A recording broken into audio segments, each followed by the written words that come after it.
Bienvenue au musée Jeanne d'Aboville pour la présentation d'un inédit des réserves. Il va s'agir de l'école du village qu'on a sorti à l'occasion de la rentrée des classes. Donc ce tableau, il est l'œuvre d'un peintre néerlandais du XVIIe siècle qui se nomme Armen Hals. Donc c'était un peintre spécialiste des scènes populaires. Et ici, on va avoir donc une école assez rustique qui se situe dans un village néerlandais au milieu du XVIIe siècle. Donc c'est une organisation qui est assez différente de ce que nous connaissons actuellement. Il y a un élément qui est relativement comique dans cette scène, ça va être l'enseignant placé au centre qui a l'air complètement désabusé face à ses élèves. Ceci s'explique par le fonctionnement de ces petites écoles néerlandaises que l'on trouve à l'époque et qui permettent aux Pays-Bas d'avoir le meilleur taux d'alphabétisation d'Europe.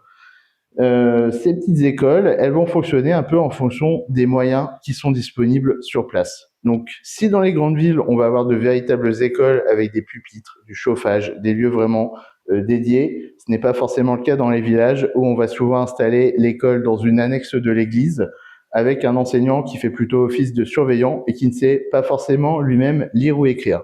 C'est quelque chose qui ne va être organisé par la loi seulement en 1669. Auparavant, il n'y a pas d'obligation pour les enseignants de savoir lire.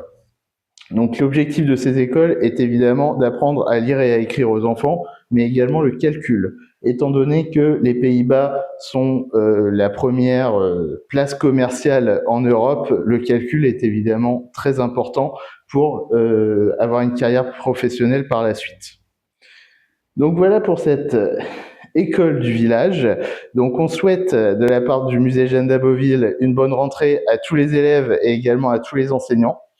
On vous rappelle également que le service éducatif est ouvert et qu'on serait ravis d'accueillir les enseignants et leurs classes au sein du musée. Il ne faut surtout pas hésiter à nous contacter. À bientôt au musée, sans doute à l'occasion des Journées du patrimoine. Au revoir.